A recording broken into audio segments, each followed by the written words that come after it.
So a day of great ceremony in Westminster tomorrow. The King's speech anticipated there'll be 30 new measures put ahead that the Labour government intend to enact.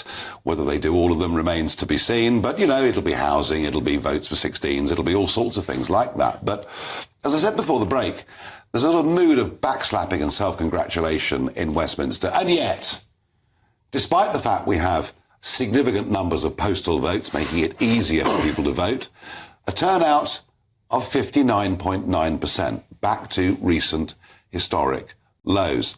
A Labour Party that got almost exactly a third of the vote and 2/3 of the seats.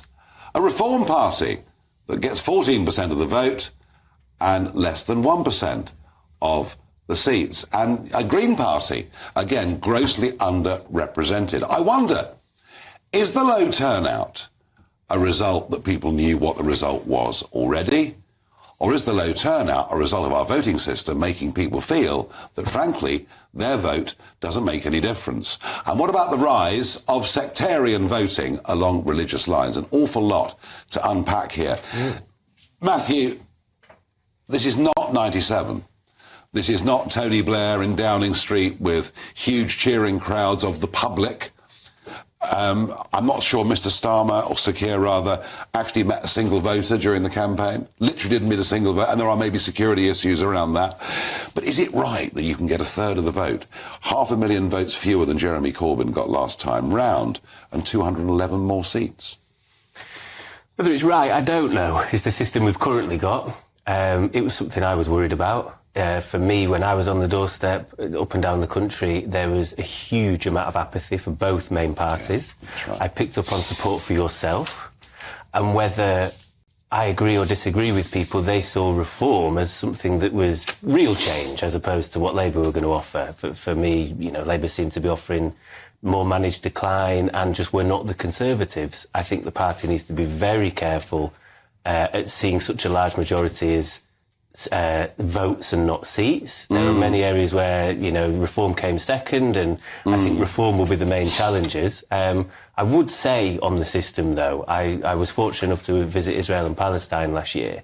I met with several members of the Knesset, and same over at the West Bank, and it was really interesting that we had this discussion about PR because they have a similar system, and they said we can't wait to get rid of it. We want first past the post. Yes. I think in theory, I think it should work. Doesn't that depend where you set the thresholds? Because you can get into the Israeli parliament on 1% of the vote. If you set a threshold of 5, 6, 7%, it wouldn't be like that. I mean, Nick, you know, the Liberal Democrats for donkey's years talked about proportionality.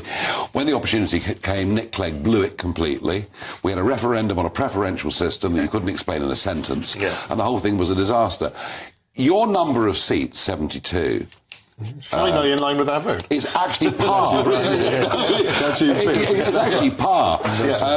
You know, the last Labour conference voted for proportional, or a form of... I mean, I've always favoured AV+, you know, where you have two ballot papers, one for a local MP, one for an opinion. That was what the Jenkins Commission came back with after Blair recommended it. I just wonder, is the Liberal Democrat enthusiasm for electoral reform, do you think it's as strong as it was? Yes, absolutely. You can totally rely on the Lib Dems to support measures for electoral reform.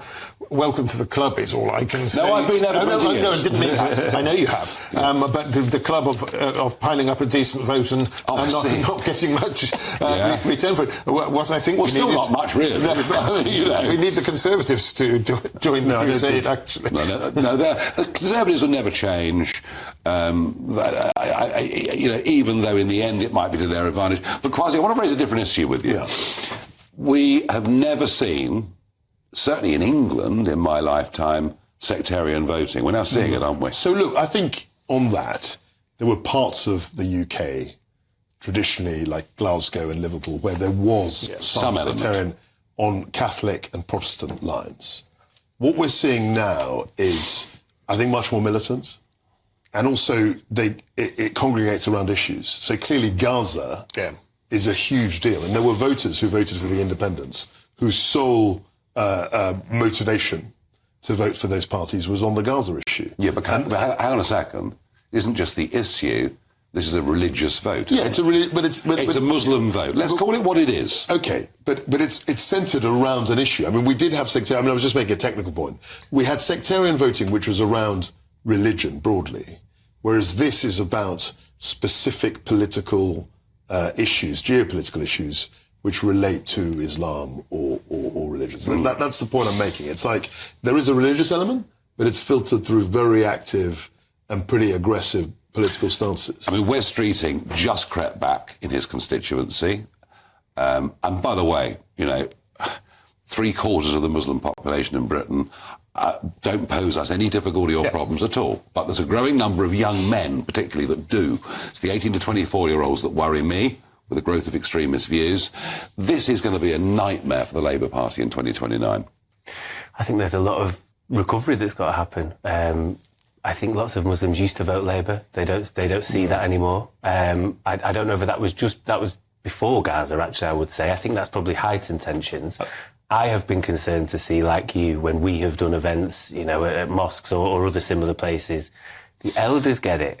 The elders have seen all this stuff before. Yes. It's young, angry. Yeah. I mean, Kwasi's point, you know, is that Gaza has stirred this up. I think Gaza has really worked this But up. my worry is, you know, that polling, that jail partners polling, showing 23% of 18 to 24-year-olds. So these are people that are born here. Yes, that's right. Think the concept of jihad's acceptable. And actually, we talk about first past the post, but my God, they were efficient. I mean, that was an efficient vote. I mean, if you know, as a proportion of the vote, they got way fewer than you did in Reform, but of course they got one more seat. So that's the scary bit of it under first past the post, because you can have a handful of seats, maybe a dozen. Or so electoral reform could be a good idea. Before we finish this segment, we're expecting tomorrow votes for 16-year-olds and the removal of the hereditaries in the House of Lords.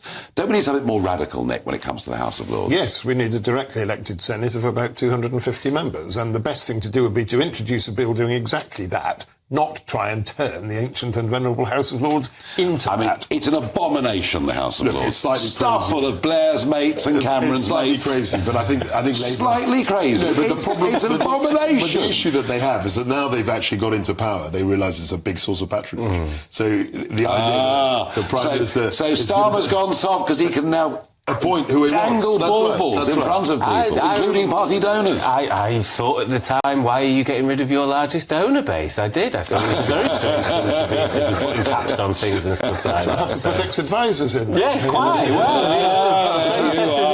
But they won't. It's very hard for Prime Ministers in that position to give away power like that. Yeah. And I'm afraid in this, for people who want to reform the House of Lords, I don't think that's going to happen. I'd love a referendum on the House of Lords. I know the result already. Now,